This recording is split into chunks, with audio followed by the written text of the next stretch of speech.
There are certain figures in history who, they fit very neatly into boxes. Right. You've got your scientists over here, the Newtons, the Darwins, people who see the world through observation, data, cold, hard facts. The rationalist. Exactly. And then over on the other side, you have your mystics, your religious leaders, the people who look at the world through faith and ritual and things unseen. We're comfortable with that. We know which shelf to put them on. It's clean separation. But today we are diving into the mind of a man who looked at those two completely opposite worlds. The rigid structure of science and the deep emotional pull of religion. And he decided he didn't want to choose. He wanted both. He decided to just weld them together. It's arguably one of the most complex and, frankly, strangest intellectual journeys of the entire 19th century. And we are talking about Auguste Comte. We are. On the one hand, you have the man who literally invented the word sociology. He's the godfather of applying the scientific method to human society. The reason we trust data to run governments, the reason we think statistics can tell us the truth about ourselves. That's all him. But then, on the other hand, this exact same man ends his life wearing a robe, proclaiming himself the high priest of humanity, and writing these incredibly detailed instruction manuals for a new secular religion that he genuinely believed was going to replace Christianity. It's a bit like if, a leading Silicon Valley CEO suddenly quit building AI and declared himself the pope of a new church dedicated to the algorithm. Right. It sounds completely insane. But as we dug through the source material for this deep dive, what's almost terrifying is how logical his progression actually was. It's not like he just snapped one day. He followed this straight line of reasoning that just happened to lead him right off a cliff. That is the perfect way to frame it. Comte wasn't a madman, or at least not in the way we usually think of one, though we will absolutely get to his mental health struggle. Oh, for sure. He was obsessed with one thing above all else: order. And to understand why a brilliant mathematician would end up inventing a religion, you have to understand the world he was trying to fix. Because he didn't just wake up one morning and decide to invent sociology for fun. He was trying to save civilization from what he saw as total collapse. Okay, so that's our mission today. We're going to track that trajectory. We're going to unpack his law of three stages, which is his kind of grand theory of everything, how all of human history unfolds. And we'll look at why he hated what he called the metaphysical stage, which, spoiler alert for everyone listening, is basically the stage of modern democracy we are all living in right now. Right, and we absolutely have to talk about the twist right in the middle of his life. A really tragic romance that, well, it turned the human calculator into a priest. And we can't forget his legacy. I mean, we literally use his vocabulary every single day. If you've ever used the word altruism, you are speaking Comte. I had no idea. If you've ever said sociology, you're speaking Comte. He gave us the language to describe the modern world, even if his prescription for how to, run it was, let's just say, a little eccentric. All right, so let's drop the needle on the origin story. To really get Comte, we have to go back to France. But not the romantic postcard Paris. We're talking about the wreckage left behind after the French Revolution. Total chaos. He's born in 1798 in Montpellier, in the south of France. And what's the vibe in the Comte household? Tense. Extremely tense. You have to visualize the timeline to really feel this. The revolution kicks off in 1789. The king is beheaded. The reign of terror happens. It's bloody. It's chaotic. So by the time Comte is born, France has basically torn down its entire social structure. The monarchy, the church, the aristocracy, everything is gone. But they haven't built anything to replace it. Exactly. They're in a vacuum. But his family, they are staunch royalists and fervent Catholics. So they're looking backward, clinging to the old order, pretending the revolution was just some horrible nightmare that will eventually end. So he's a kid growing up in a house that's saying the past was better, the king was chosen by God, while the entire world outside his window is on fire and moving at 1,000 miles an hour. That has to create some serious friction. Immense friction. Comte is a genius, even as a child, but he's a child of his time. He looks at his parents' devotion to the king and the church, and he just sees it as a relic, something dead and illogical. By the time he's a teenager, he creates what he later calls unbridgeable differences with his family. Unbridgeable differences. That's a strong phrase. He uses it more than once in his life. He completely rejects the Catholic God, and he rejects the king. He decides that the revolution was necessary to destroy all the old rot, but he also sees that the revolution completely failed to build a new house. And that's a really key insight, isn't it? He wasn't a revolutionary in the sense of, let's just burn everything down. He was the guy standing in the ashes saying, okay, the fire's out, now where are the blueprints for the new building? Precisely. He was looking for a new source of authority. If the king isn't in charge anymore, and God isn't in charge, then who is? And for him, the answer was obvious. Science.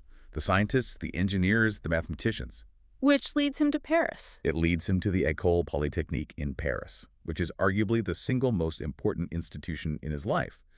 You have to understand, this was not some stuffy old liberal arts college. This was a military and engineering school founded during a revolution. So it's a product of this new world. It was a hotbed of radical republicanism and this incredible scientific optimism. The air there was just thick with this idea that engineers should be running the world. That is a very modern idea. The technocrat. The belief that if you're just smart enough at math, you can solve poverty like it's an algebraic equation. That was the entire ethos. The students there believed that the methods of the natural sciences, observation, experimentation, calculation, could and should be applied to social problems. And Comte just absorbed this completely. But his academic career doesn't exactly go smoothly. No, it hits a wall. The government actually shuts the entire school down in 1816 because the students were considered too radical, too Republican. So Comte gets sent home, gets into more fights with his parents, those unbridgeable differences again, and eventually he just drifts back to Paris, broke and without a degree. And this is where he meets the man who essentially gives him the raw materials for his life's work. Henri de Saint-Simon. Saint-Simon, the mentor figure. From the notes, it seems like Saint-Simon was already cooking up a lot of these ideas about social physiology and reorganizing society around industry. He was. Saint-Simon is a fascinating character in his own right, this eccentric aristocrat who had somehow survived the revolution by the skin of his teeth. For Comte, he was the catalyst. Saint-Simon believed that the old feudal system was dead, and that the new society had to be led by what he called industrialists. Which wasn't just factory owners, right? It was a broader term. Much broader. For him, it meant everyone productive. Workers, scientists, bankers, engineers. In 1817, Comte becomes his secretary, his student, and he's the young bulldog, the systematizer. Saint-Simon would have these grand, messy, brilliant visions, and Comte would be the one to write them down, give them structure, and turn them into coherent essays. It sounds like a classic dynamic, the big picture visionary and the detail-oriented operator. It was, for a while. But the sources say it ended badly. That phrase, unbridgeable differences, seems to be Comte's personal catchphrase. It really was his recurring pattern in life. The breakup in 1824 was just ugly. It was partly about intellectual gradaces. Comte felt that Saint-Simon was putting his own name on Comte's specific work, treating him like a mere scribe instead of a true collaborator. I can see how that would be frustrating. But it was also philosophical. Saint-Simon was an activist. He wanted to rush straight to the political changes. He wanted to reorganize society now. Comte was more cautious, more methodical. He basically said, hold on, we can't reorganize society until we first reorganize the way people think. You can't build the new building until you've invented the physics that will keep it from falling down. That's the perfect analogy. So he walks away. No job, no degree, totally alienated from his family, and now alienated from his mentor. And he decides at this low point, you know what? I'm going to create a system that explains the entire history of human knowledge. That is a staggering amount of pressure to put on yourself. And the pressure, well, it broke him. We often skip over the mental health aspect of these great philosophers. We treat them like these disembodied brains in jars. But with Comte, it is absolutely crucial to understanding the urgency of his work. In 1826, just as he started lecturing on his great new philosophy to a private audience of very distinguished scientists, he had what was called a cerebral crisis. Which is a polite 19th century way of saying a complete psychotic break. It was severe. He fled his home, he was found wandering in the suburbs of Paris, and he was eventually admitted to an asylum run by the very famous alienist of the time, Jean-Étienne Dominique Esquirol. And the treatment back then was? It was rudimentary. It was brutal. Isolation, cold baths, probably bloodletting. And the medical notes from the time are really telling. It says he was released, but not cured. Right. He was just stabilized. His mother essentially had to sign him out and take him home to care for him. And the tragedy just keeps going. In 1827, in a moment of deep despair and lingering instability, he threw himself off the Pont Plissart Bridge into the Seine River. A suicide attempt. A very serious one.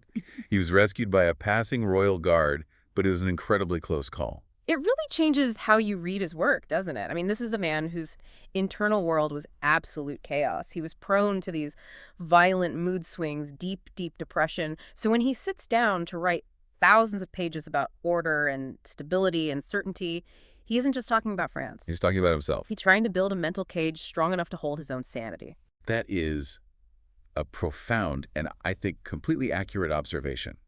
His philosophy, which he calls positivism, is arguably an externalization of his desperate need for internal control.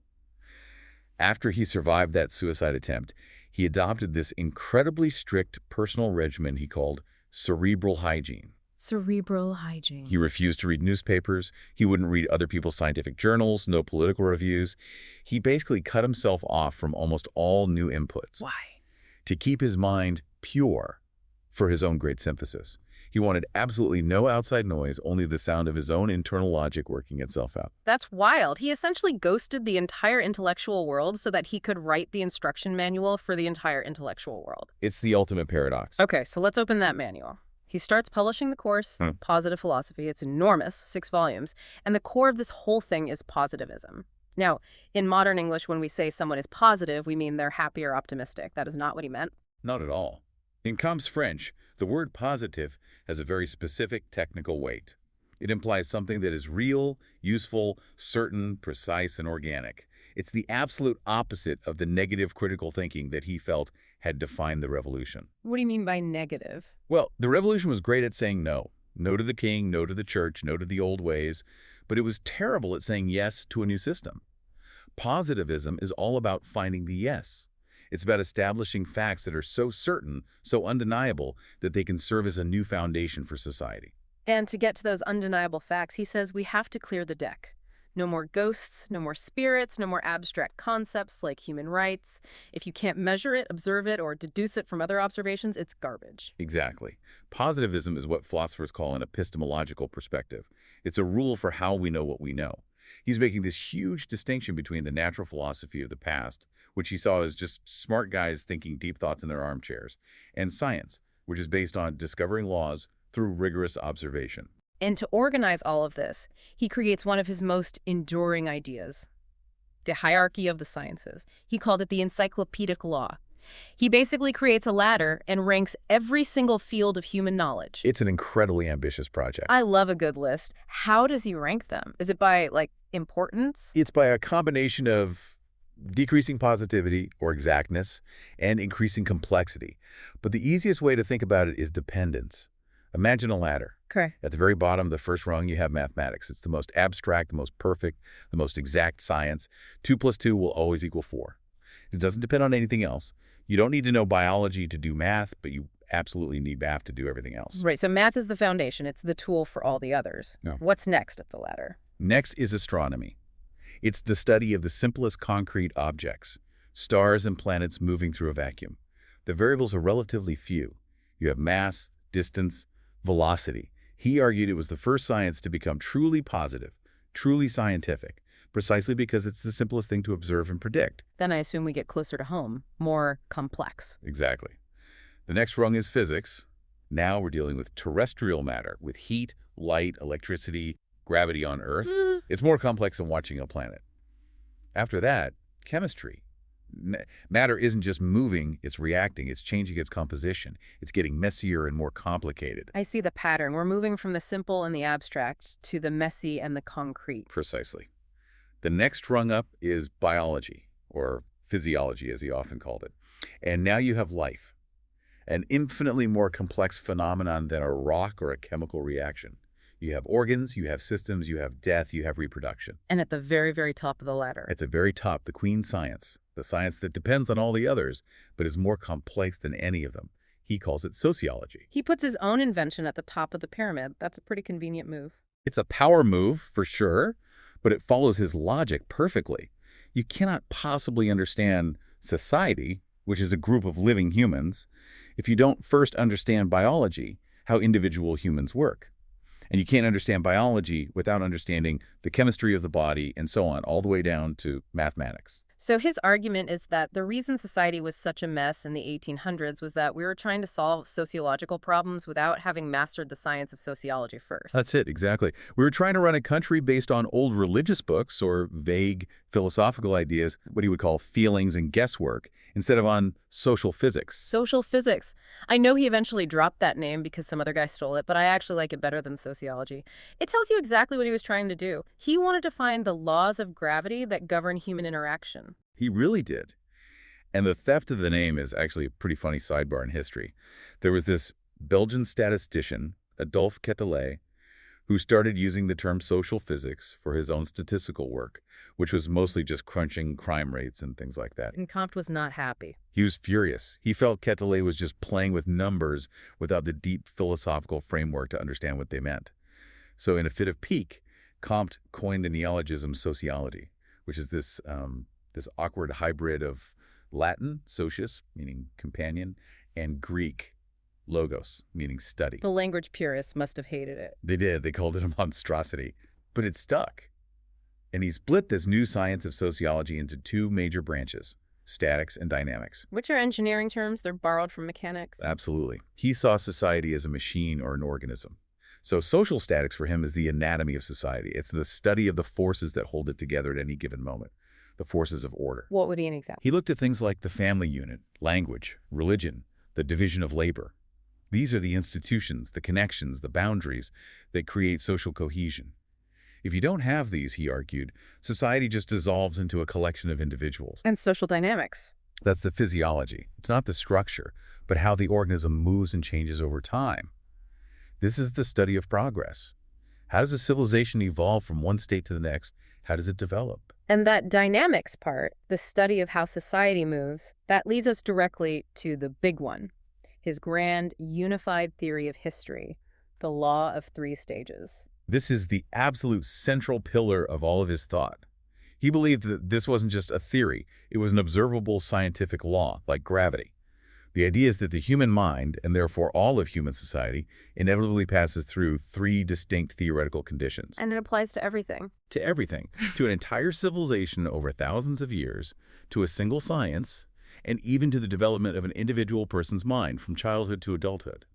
He famously said, "The dead govern the living." He meant that our current world is completely shaped by the path laid down by these previous stages. All right, let's walk that path. Stage one, the theological stage. He also called this the fictitious stage. This is the childhood of humanity. It lasts roughly from the dawn of time up until the late Middle Ages, maybe the 1300s. In this stage, the human mind is desperate to know why things happen. The ultimate questions. The absolute questions. Why is there thunder? Why did the river flood? What's the first cause of everything? And because we don't have science yet, we invent supernatural agents to explain the anomalies in the universe. The thunder god is angry, the river spirit is hungry and demands a sacrifice. Exactly. And what's interesting is that Comte doesn't mock this stage. He actually argues that it was absolutely necessary. If the primitive mind didn't have some kind of theory to connect the facts, even a made-up one, it would have been completely paralyzed by fear and confusion. Observation would have been impossible without a framework. So religion was like the training wheels for human thought. That's a great way to put it. He also said it created the first class of people dedicated to speculative activity, the priests, which paved the way for later philosophers and scientists. And this stage has its own evolution. It starts with fetishism. Which is believing that inanimate objects, like a rock or a tree, have a spirit or a soul in them. Right. Then it evolves into polytheism. We move from every single object having a soul to having specific gods for specific things. Poseidon for the sea, Ra for the sun, and so on. This is an improvement, but it's confusing because the gods are always fighting with each other. And that leads to the climax of the stage. Monotheism. The belief in one single, all-powerful God. For Comte, this was the peak of the theological stage because it brings the most order. Polytheism is chaotic. Poseidon might want one thing, Zeus might want another. Monotheism reduces the entire confusion of the universe down to a single will. One God in heaven, one king on earth, one absolute truth. It prepares the mind for the idea of universal scientific laws. But then we grow up a bit. We hit the difficult teenage years. Stage two, the metaphysical stage. or the abstract stage. He saw this as a transitional phase, lasting roughly from the 1300s to the 1800s. It covers the Renaissance, the Enlightenment, and crucially, the French Revolution. So what defines this stage?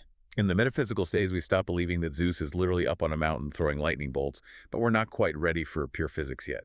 So we replace the supernatural agents with abstract entities or invisible forces. What does that mean in practice, abstract entities? Instead of saying God moved the planet, a metaphysical thinker might say nature abhors a vacuum. Instead of saying the king rules by divine right from God, we start talking about the sovereignty of the people, or inalienable rights that are endowed by, well, something abstract. We talk about a social contract or vital forces in biology or the soul. Wait, hold on a second. Inalienable rights, sovereignty of the people. That sounds like us. That sounds like the U.S. Declaration of Independence. That sounds like the foundation of modern democracy. And this is precisely where Comte gets so controversial and so challenging to our modern ears. He hated this stage. He called it the critical or negative stage. Hated it. He saw it as necessary, but only as a tool of destruction. He believed it was like a teenager who has to rebel against their parents to become an independent adult. The metaphysical stage was necessary to destroy the old tyranny of the theological stage, the absolute power of the king and the church. But he argued that you cannot build a lasting society on it. Why not? I mean, we seem to have built plenty of societies on the idea of rights and liberty. Comte would argue, have we? Or have we just built societies that are in a permanent state of argument?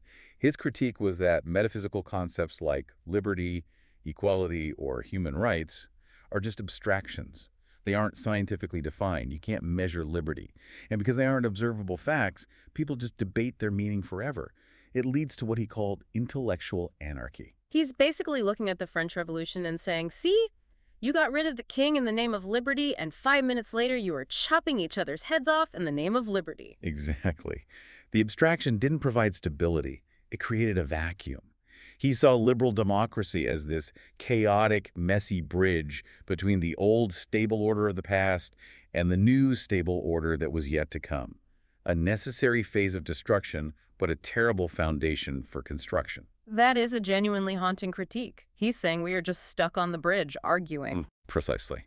And he desperately wanted to push humanity across that bridge to the final destination. Stage 3, the positive stage, the adulthood of humanity. The scientific stage. What does that world look like? In the positive stage, the human mind finally gives up the search for absolute knowledge. We stop asking why. We stop asking what is the ultimate meaning of life or where did the universe come from? Because those questions can't be answered with observation and data. So what do we ask instead? We ask how. How do the planets move according to mathematical laws? How does poverty spread through a population? We stop searching for first causes and start searching for discoverable laws, which he defined as the constant relations between observed phenomena. So we trade meaning for prediction. See to foresee to provide. That was one of his great mottos. The goal of science, for him, wasn't just to understand the world, it was to control it for human benefit. If we know the scientific laws of sociology, we don't need politics anymore. We don't need to vote on whether to build a bridge or how to distribute food during a famine. We just calculate the optimal, most efficient solution, and we do it. It's the ultimate technocracy. The absolute ultimate. It sounds incredibly efficient. It also sounds incredibly cold. It's a world run by spreadsheets. There's no room for debate, no room for passion, just calculation. And that is exactly where the entire story twists. Because Comte, the man of pure reason and cold calculation, fell in love. And it completely broke his system. Enter Clotilde Deveau. The year is 1844. Comte is long separated from his first wife, a woman named Caroline Massine, a former prostitute he'd tried to save, and their marriage was just disastrous and volatile. A total mess. So he meets Clotilde at the home of one of his students. She's young, she's an intellectual, she writes poetry, and she's also trapped in a terrible situation. Her situation was just tragic. Her husband was a tax collector who had embezzled a huge amount of government funds and then fled the country, leaving her disgraced, penniless, and abandoned. But, and this is key, divorce was illegal in France at the time, so she was still legally married to him. And Comte falls for her. Hard. He becomes completely infatuated with her. But it couldn't go anywhere. The relationship couldn't be consummated? It was this intense, passionate, intellectual, and emotional connection, but it was strictly platonic. Clotilde is devout Catholic, and she refused to break her marital vows, even to a criminal husband who had abandoned her. Comte just worshipped her. He wrote her these agonizingly long, beautiful letters. He called her his angel, his angel. But the story doesn't have a happy ending. No, she was sick with tuberculosis, and she died just 2 years later in 1846, literally in his arms. And this death, it wasn't just a personal tragedy for him, it completely rewired his entire philosophy. Completely. Before Clotilde, Comte believed the intellect was the supreme guide for humanity. The brain was the boss. But after her death, after experiencing this profound love and profound grief, he decided that the intellect was actually just a servant to the heart. He had this huge realization that his positive society had a fatal flaw. Which was? It was boring. It was cold. Yeah. It offered truth, but it offered absolutely no comfort. It had no community, no ritual, no love. The theological stage, for all its fictions, had rituals and art and feelings that bound people together into a community. The positive stage was just dry data and efficient administration. So he decides to solve this problem, and where most people would, just join a choir or start a book club to find community, Comte decides to invent a new global religion. The religion of humanity. This is the phase that his former admirer, John Stuart Mill, famously called the bad Comte. Mill loved the scientific philosophy, but was horrified by what came next. So what was the goal of this religion? The goal was to fulfill the cohesive social function of traditional religion, but for a modern, scientific society. Comte argued that humans have an innate biological need to worship. You can't get rid of it. So since we can't believe in a supernatural God anymore, because science has proven that's a fiction, we should worship the only thing that is truly worthy of our worship. Which is? Humanity itself. The collective greatness of the human species, past, present, and future. He called it le grand être, the supreme great being. He was not speaking metaphorically here. Not at all. He designed a priesthood, with himself as the first high priest, naturally. He designed a whole new calendar. He renamed the 13 months of the year after great historical figures. Moses, Homer, Archimedes, Caesar, Shakespeare, Descartes. He even created his own set of social sacraments. Oh yeah, he went all in. He had 9 of them, which mirrored the 7 Catholic sacraments, but he expanded on them.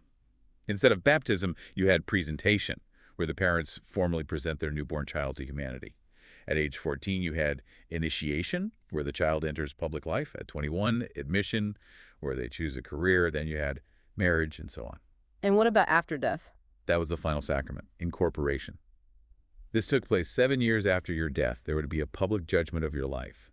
And if you were deemed to have been a worthy servant of humanity, your remains were symbolically incorporated into the great being. You achieved a kind of immortality through the memory of the living.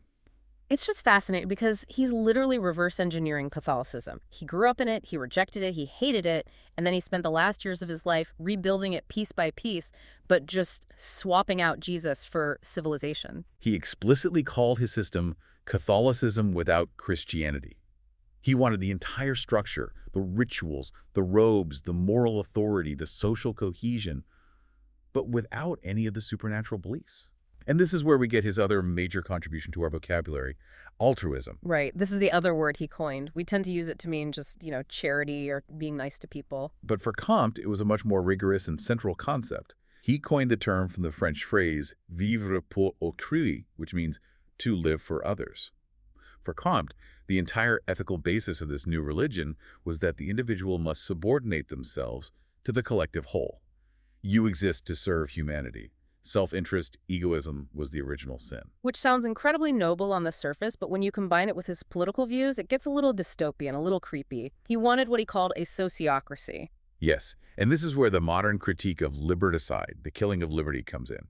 He believes that since social physics is a science, you shouldn't vote on its findings. You don't vote on the laws of gravity, do you? Of course not. So why, he asks, should you vote on the laws of society?